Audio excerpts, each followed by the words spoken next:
Welcome to another In Wheel Time podcast, a 30-minute mini version of the In Wheel Time car show that airs live every Saturday morning, 8 to 11 a.m. Central.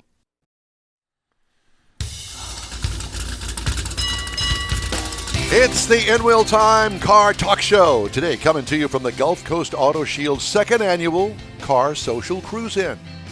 Just ahead, we'll talk to some of the folks in attendance, plus we'll have the upcoming events calendar, and it's just jam-packed. You didn't do any work this week, did you? Yeah, why? Not on the events calendar. Mars reviews the new Dodge Durango. That's going to come up in the third hour. This hour, Jeff's going to have a feature on license plates. You thought they were still made at the penitentiary. You may be right. You may be wrong. We'll find out. It sounds like a song. Well, also, maybe right, maybe wrong. Plus, you'll hear the stories making car news this week. Thank you for joining us, and we appreciate it. Howdy, along with Mike out of this world, Mars. King Conrad DeLong. Let me move over. We need more Jeff Zekin and His Eminence, Mr. David Ainsley, our chief engineer, cook, and bottle washer. And head potentate. I'm Don Armstrong. Glad you could join us today on this Saturday. If you're listening, watching live on all of the different things that you can. How many, have you ever totaled it up? How many podcasts, how many streams, how many live? So we're on live on Facebook, YouTube, and InWheelTime.com. And Twitter and Twitch. I've got that list. And You got the list? yeah. Yeah, it was almost 50 50 outlets. outlets. Yep. And we thank all two of you listeners and watchers Who bounced joining between us. those Yeah, outlets. Exactly. Thanks, George Skelton and Jeff Heitzman. Yeah, what would we do without them? It'd be difficult, wouldn't it? Anyway, we're so glad that you could join us today. As you can tell, we're in the magic shop here at Gulf Coast Auto Shield. It's the pretty place. This is the place that makes it pretty, or prettier, because most of his business here is new cars. And some stunning new cars. Yes, including the Aston Martin SUV. I don't even know what it's called. Do you? Aston Martin SUV. DB11. I'll look it up. DB Cooper. DB Cooper, that's the guy that jumped out of the airplane with the $1 million and Got away. got It away. was 200,000. Well, whatever it was. Remember, it was the plane that had the stairway in the back? It was a stairway to heaven. And it may be because he may have died. Everybody keeps thinking that he died. But did he? That's just because I couldn't find him. Well, They the couldn't jump catch the him. jump doesn't kill you. It's the sudden stop at the bottom. That's what it is. The sudden stop at the bottom. Anyway, Got an Audi Q8 here in front of us. Love it. Beautiful car. I like the color of the Camaro. Is that a Z28 or what is that? I don't even know what that is. I think it's a 1LE if the black hood gives it away. Okay. And then what else is back there? There's a Q5, and that looks like maybe perhaps a Jeep or something back there. And back over here we have the Mercedes-Benz G-Wagon. G-Wagon, the which Aston is Martin. crazy priced. Oh, yeah, there's the Aston Martin. That's that one right there. And then we have the R8. The Black Ops Ford. Is that what that is? Black Ops. Okay. A special edition. Is that John's truck back there, the 3/4 ton, the brand new limited? Nice truck. Oh, my gosh. I'm telling you. But I think the interior is won by the Aston Martin. Oh, Did by you far. happen to look or feel the interior in that Aston Martin? John says it's like a baseball glove, and that's what it's like. A baseball glove. Oh, oily? No, not oily. Very smooth, though. Oily. My fingertips are still tingling when I touched it. It's made to catch balls. You know, Well, it's a baseball glove. it is. Well, we're off the air. Yeah, we're off the air on every radio. Thanks, Conrad. And anywhere else. Thank you for that. Once again, you've sent us off the air. Yeah. And the white vehicle there, what is that one? Tesla. That's the Tesla? Yeah, he brought it back in. Okay. And the Rivian is behind it. Oh, yeah, the Rivian. Is that the T1 truck? RT? John, is that the Rivian truck? R1S, okay. Are you going to come and sit down, or are you still busy? Yeah. Yeah. This is the proprietor that is walking gingerly because he's had knee surgery. For those Well, in- actually, I didn't even call it leg surgery. Those in Nederland, he's the owner. Okay. Just Thank you very much, Jeff. Just sit down. Need a translation. You're in the king's chair there. I know you do. Hi, how you doing? Good morning, boys. How are y'all? We're You've been doing busy well. this morning. Yeah, it was an early morning. I was proud that I made it here by 6 o'clock to meet you.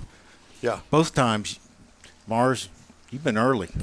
I was napping until you pulled up and woke me up. You didn't drive from Nederland this morning, did you? Sure. Good Lord. Yeah. Ask him what time he left. 3:30. No, I left at 4:02. Okay. And I remember that because I walked out the front door and I heard some woman down the street screaming. And as I was dialing 911, they come pulling up. I don't know what the heck was going Probably not unusual out there. At 4:02 in the morning? on. Yes. It was not good. Nothing He good lives happened. in Niederville. Nothing good happens Nederland. after You should have midnight. seen it Not at out 4 there. o'clock. Yeah, exactly. Well, John, the second annual.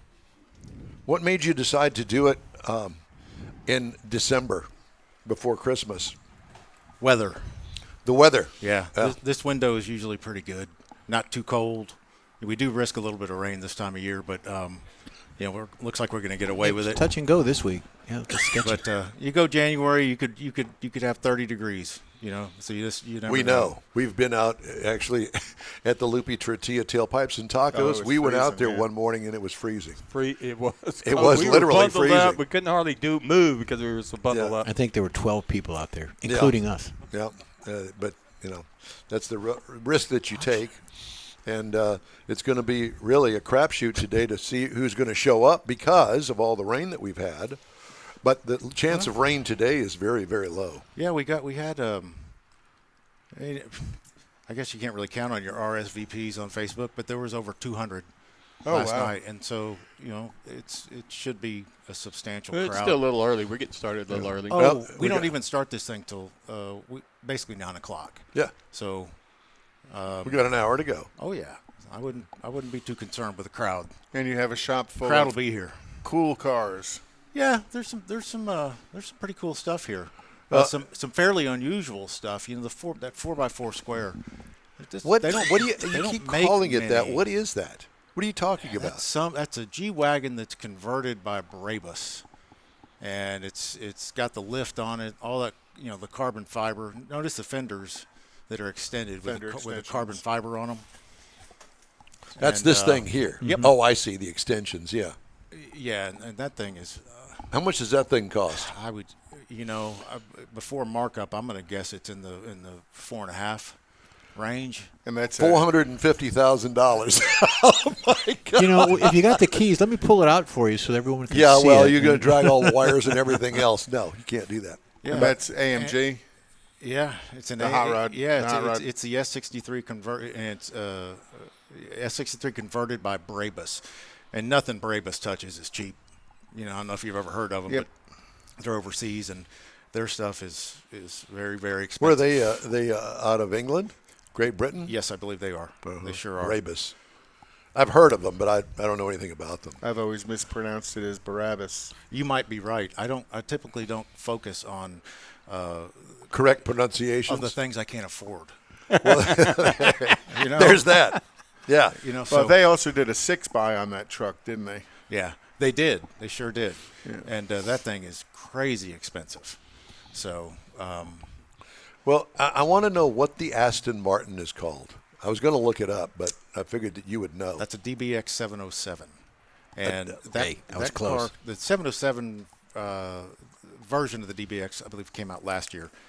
And it's about 700 horsepower.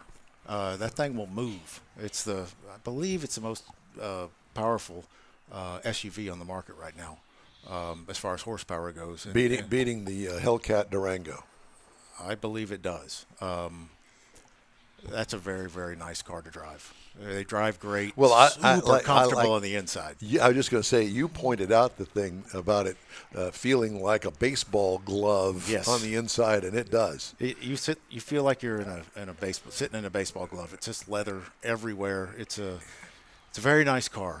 I know the maintenance and whatnot's expensive. That's another one that I don't allow myself to get too crazy about the cars that I can't afford. I just don't. Lamborghinis, Ferraris, those are things that I like them.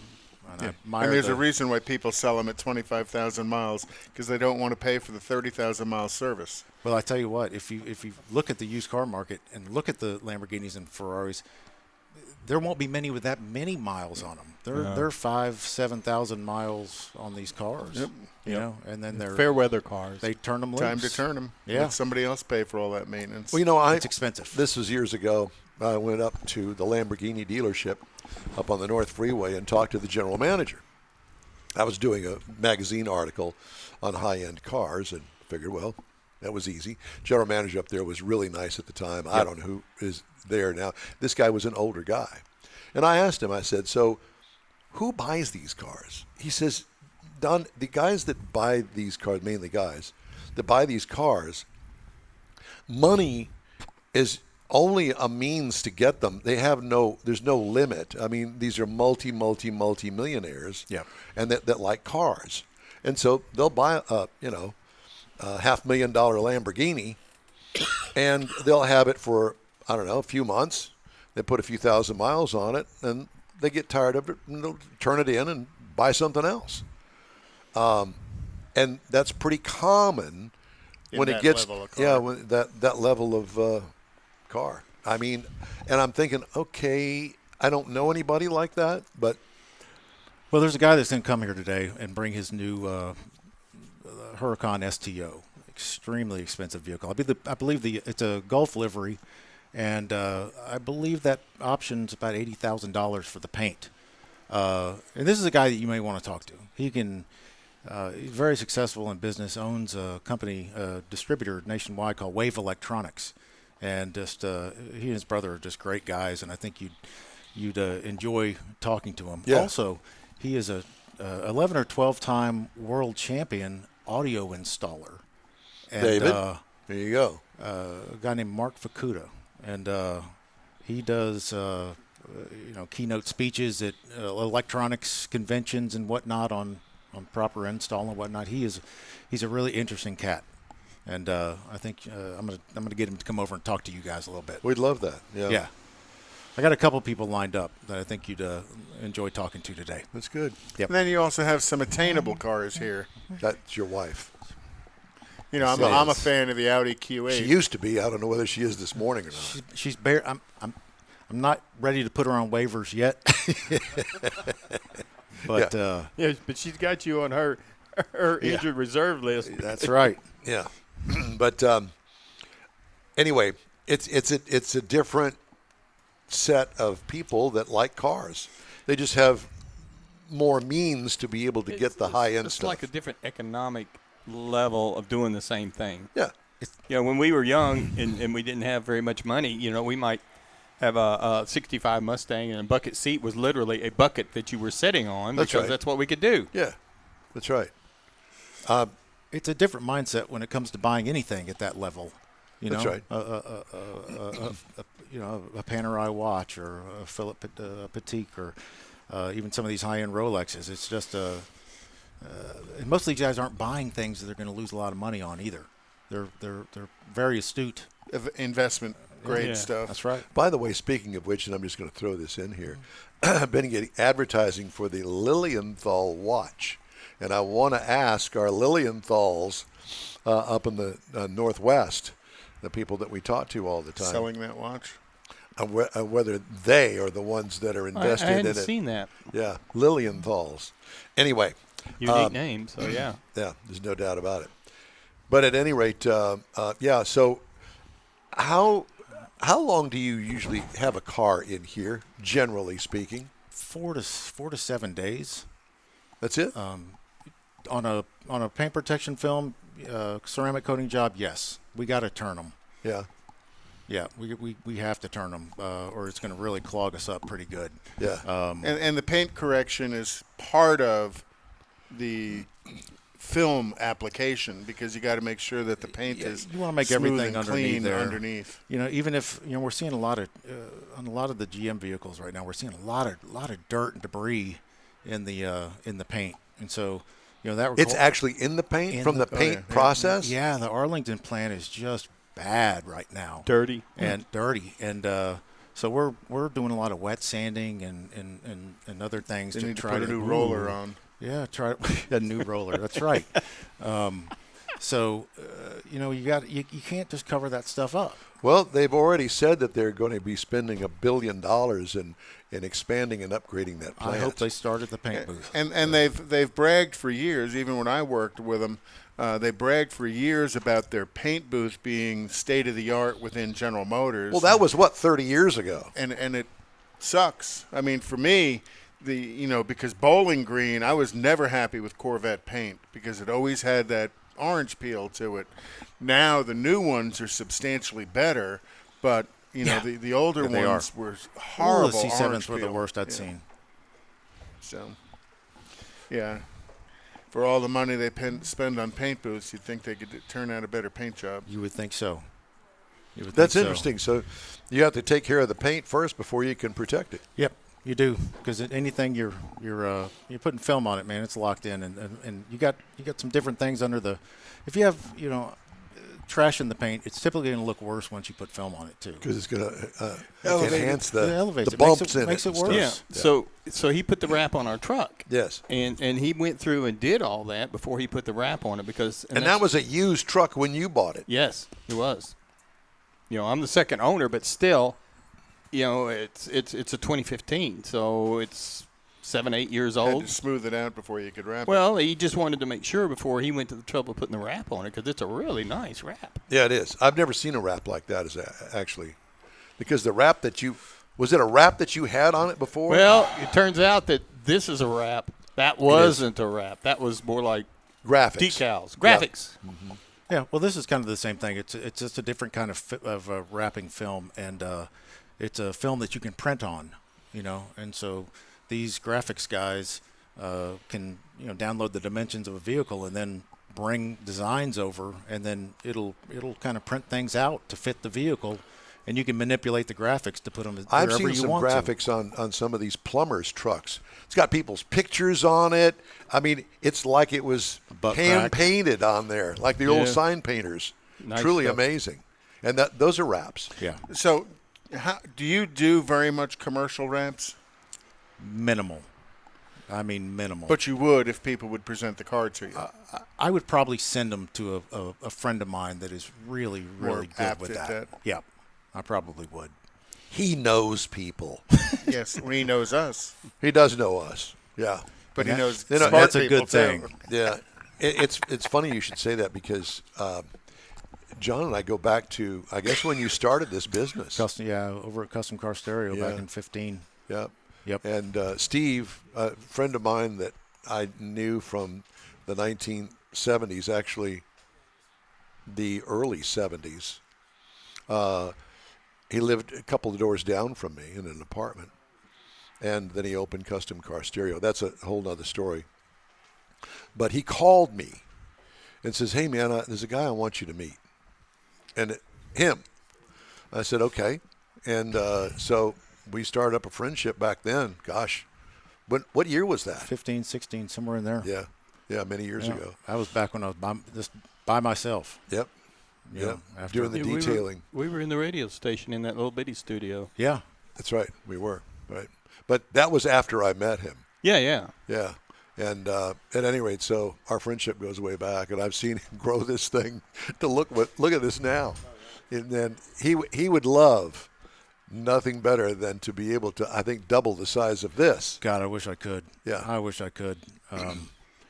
But we've got, the West Shop has been very good to us. They're doing a lot of stuff for Porsche over there, and then we're going to have a Sugarland store open here in the next 30 days. Indigo is building a just about finished with a Porsche store down in Sugarland, Really? Indigo, the car dealer. Yes. He doesn't have a microphone for some reason. That's right. Yeah, Well, that's- Indigo, the car dealer. Yeah, and it's their culture to sell XPEL, and so of course XPEL would like to put a store down there next to them, like they did up north, and they try to do that, but wherever Indigo puts a store, but they'd never do that to a dealer that's so close, and so that'll be our store. So that was the partnership that works out. And we already work with Audi, Sewell Audi down there. And we're in conversation with a Corvette dealer right there on the corner as well. So that's going to be a great place for us down there. Really, And really a good. standalone building. Yep. No, it'll be in a big strip center, but it's going to be about twice this size. Oh wow. Yeah. But it won't be connected to the dealerships. No. Yeah, it'll be a standalone. Yep. Operation. Standalone operation, yes, but no, we can't really. None of these dealers have room for us to work over there. I wish they did. And how easy is it for you to find help, skilled people that know what they're doing, or do you take people in with a desire and you teach them what to do? We will do that. I've been very lucky with a lot of my paint protection people. We've gotten most of the guys here have, in some way or another, come to us From somebody else. from somebody else, or have some experience in some way doing something that artistic, and usually the guys that can draw, the guys that have some artistic ability, Some creative. can do this paint protection film. The most difficult talent I've found to look for is Here's your Gulf livery. is going to be paint correction. People that can polish, that are legit. Serene. Yeah, Serene. I got three people here that can do it, but it's just hard to find. Yeah, well, I mean, word of mouth, I think, means a lot, too. We need to move on. We're going to have you back probably in the last hour of the show, if that's okay. Yep, I'm going to get somebody over here to talk to you here in just a little bit. Okay. Guy with a Lamborghini. Cool. You'll enjoy that conversation. Yeah, look forward to it. Thank you. Yep, He was thank standing you. behind us getting ready. I think he just pulled in. John Gray, owner, proprietor here at Gulf Coast Auto Shield. Our guest this morning. The events calendar, you said that you had something. Mm-hmm. What is it? So You got a couple of things you said. yeah. Okay, yeah. so just a couple. Because I need to get to Jeff, too. Cypress Cars and Coffee is 290 Highway. No, wait a minute. Is this the cruise-in calendar? No, this is the events. All right. So this one is December 16th from 8 to 10 a.m. at 27240 Highway 290 in Cypress. It's a 2-hour cars and coffee. So it's a cruise-in. But it's out a little bit. Cruise-ins I do, which are this weekend and next weekend. And then, Car Social, which is the thing to be at. And then the other thing would be tomorrow is Coffee and Chrome at the Avalon Diner. Saturday, January 13th is also the Chick-fil-A at Ellison. They're opening a new Chick-fil-A, and they're going to host a car show. Cool. Very nice. Thank you, sir. Time now for this hour's feature by Mr. Jeffrey Zekin. Okay. And it's about license plates. Yeah, we did a segment before on vanity plates a while ago. Where are they made? Vanity plates, along with regular plates that you see going around every day. So license plates are something most everybody sees every day without much thought. However, you ever wonder where they're made? While there's some private companies that manufacture license plates, a portion of the plates in the United States are made by prison inmates. The practice of having inmates make license plates has been around for a century. New York opened the first license plate factory in Auburn Prison in 1910. Soon after, other states started making their own production. It was mainly a tax thing to put plates on. So for decades, prisoners served as the primary source of license plates in the U.S. Inmates stamped out the plates, painted the numbers and letters on them, packaged them up, and then shipped them out for distribution. At one time, nearly every state had some form of license plate manufacturing in the prison system. Now, we're going to talk about 6 of these states. One of them is Alabama. Alabama is the Alabama Department of Corrections runs a license plate plant in the Draper Prison Facility. Inmates produce the standard plates, and then there are some specialized plates that are made by private companies. Arizona is another one. Arizona State Prison Complex of Florence. They manufacture standard plates for the state, and again, specialty plates are outsourced to a private provider. Arkansas. Didn't know Arkansas did this. Arkansas plates are made by inmates at the Tucker Unit Prison. Some specialty plates are made by a private company. Florida State Prison at Union Correctional Institution. David, that sounds like a vacation spot, doesn't it?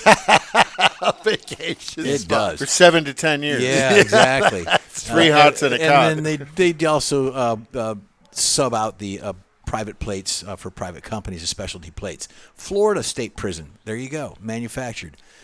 What about Texas? Texas wasn't on the list.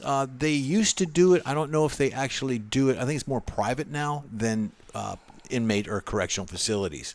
And Louisiana does theirs in Angola. Now, there's a USA slogan on the plates. Does this mean that, is it for the prisoners? Since inmates produce plates in some states, those qualifying plates can carry the Made in USA tag. Made in USA mainly comes from the private companies that employ American workers. Are they lower quality if you get them made in a prison? Not necessarily. Modern prison plate shops have had advantage because of this. There have been some instances of inferior quality plates coming from certain prisons. Paint peels off.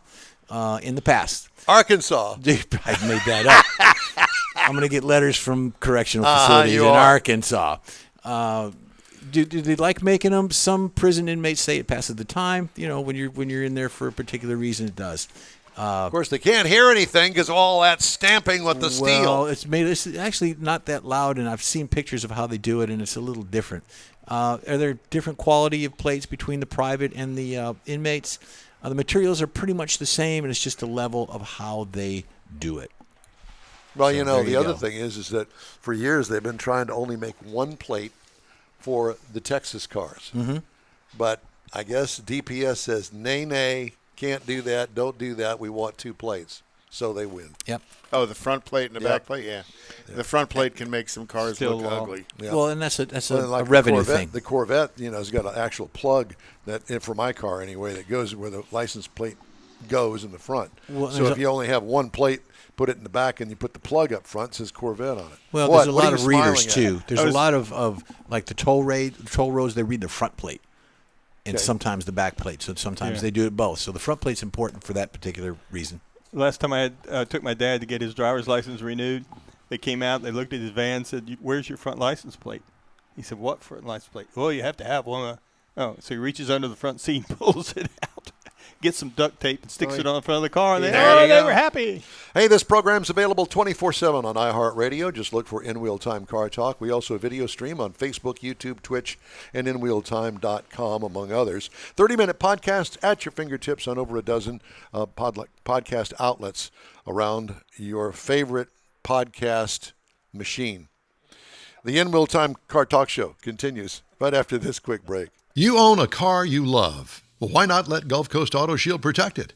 Houstonian John Gray invites you to his state-of-the-art facility to introduce you to his specialist team of auto enthusiasts. We promise you'll be impressed. Whether you're looking to massage your original paint to a like-new appearance, apply a ceramic coating, install a paint protection film, nano-ceramic window tint, or new windshield protection called ExoShield, Gulf Coast Auto Shield is where Houston's car people go. Curbed your wheels? Instead of buying new, why not have them repaired? How about a professionally installed radar detector? Gulf Coast Auto Shield does that too. Get a peek inside the shop and look at the services offered by getting online and heading to gcautoshield.com. Better yet, stop by their facility at 11275 South Sam Houston Tollway, just south of the Southwest Freeway, and get a personal tour. Gulf Coast Auto Shield is your place to go for all things exterior.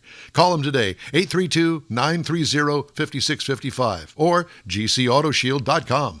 The original group of Lupi Tortilla restaurants will have you telling your family and friends just what the original recipes mean when it comes to the best fajitas in Southeast Texas. Founder Stan Holt invites you to visit the original Lupi Tortilla near I-10 and Highway 6. Here's the original house that inspired the design of all the rest and the original charm that helped make Lupi Tortilla the go-to destination for Houston Tex-Mex. Speaking of original, nothing can compete with the original lime pepper marinade that everyone will agree makes Lupi Tortilla award-winning beef fajitas the best anywhere. Lupi Tortilla Katy is another location that gives you the same quality and service Houstonians have come to expect at Lupi's. It's located just off I-10 and the Grand Parkway at Kingsland Boulevard in Katy. Find yourself in Aggie Land? Head to the Lupi Tortilla in College Station, located just around the corner from Kyle Field. It's a great place to enjoy those famous frozen margaritas before or after the game. Headed east to Louisiana, stop in at the Lupi Tortilla in Beaumont. It too's on I-10. You can't miss it. The original group of Lupi Tortilla restaurants invites you in for the best Tex-Mex anywhere. That's it for this podcast episode of the In Wheel Time Car Show. I'm Don Armstrong, inviting you to join us for our live show every Saturday morning, 8 to 11 a.m. Central on Facebook, YouTube, Twitch, and our InWheelTime.com website. Podcasts are available on Apple Podcasts.